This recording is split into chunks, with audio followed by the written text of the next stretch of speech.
please.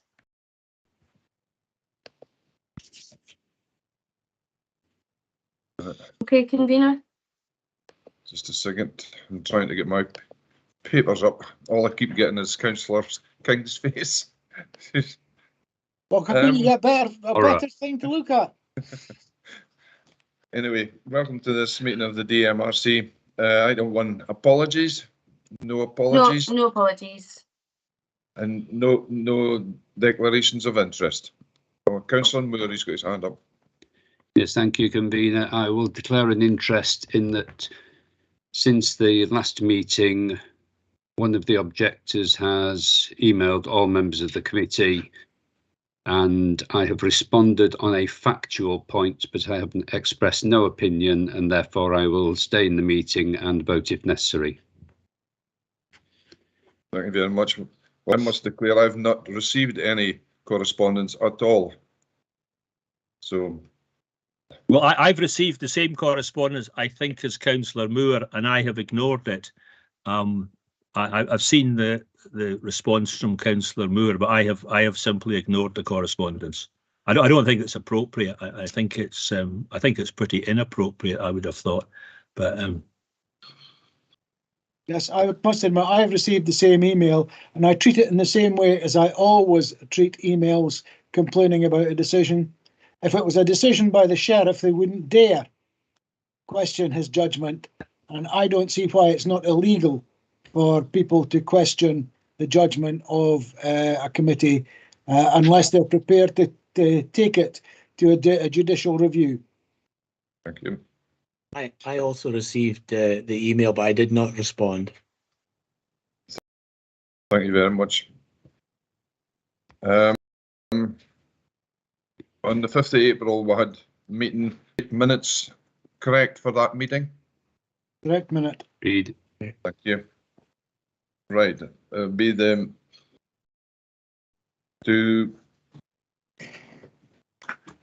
the Coast Guard site 35 Admiral Street, Carnoustie. This is to agree the conditions of the build. Are the conditions approved?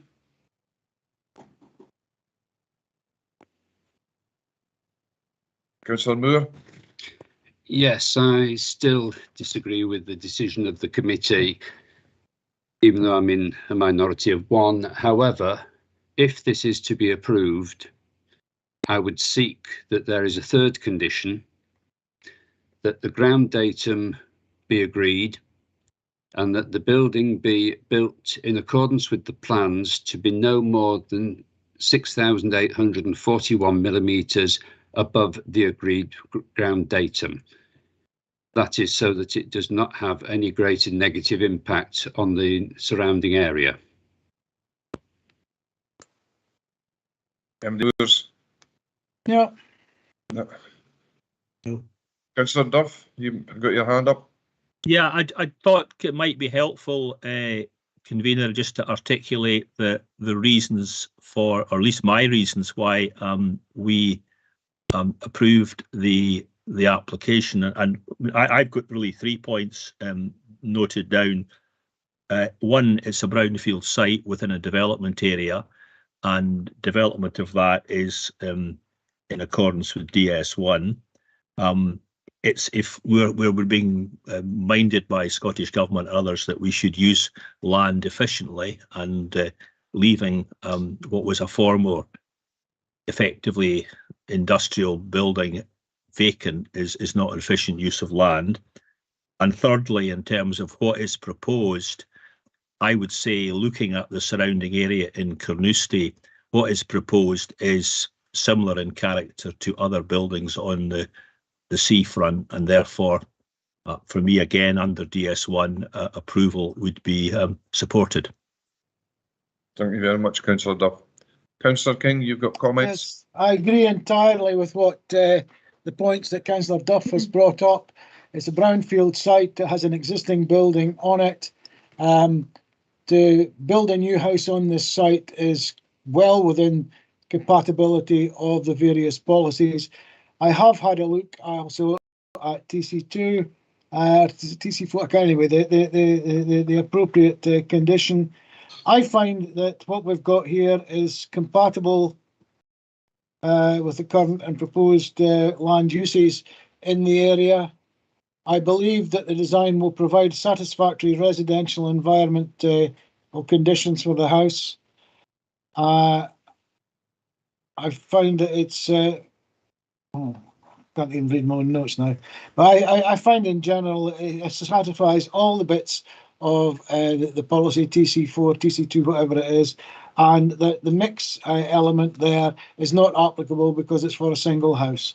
So it's incompatible with it. I can't remember if it's TC2 or TC4, but whatever one it is. TC2. TC2. Thank you very much, Councillor King. And Nicola Hay. You're on mute. Thank you, Convener. I just wanted to comment on Councillor Moore's suggestion of a third condition.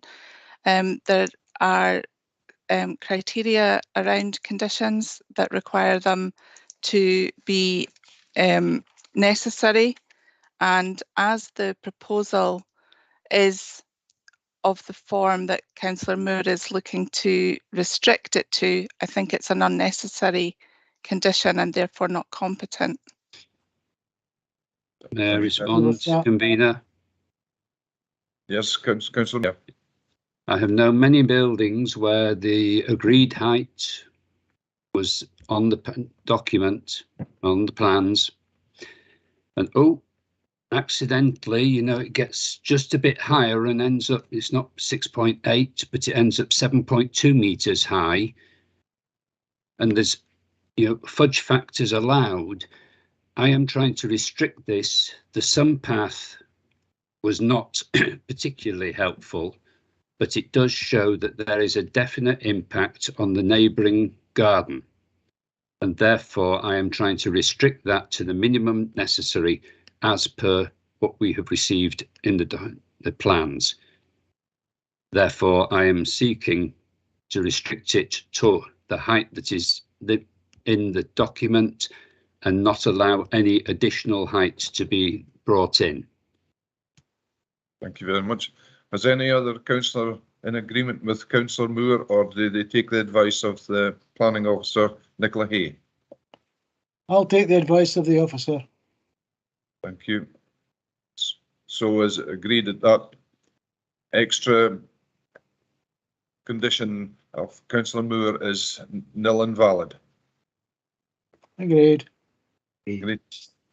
So are we agreed that the conditions put forward in front of us today is passed? Agreed. Agreed. Agreed. Please note my dissent. Dissent is noted. Thank you. Anything else required, Sarah?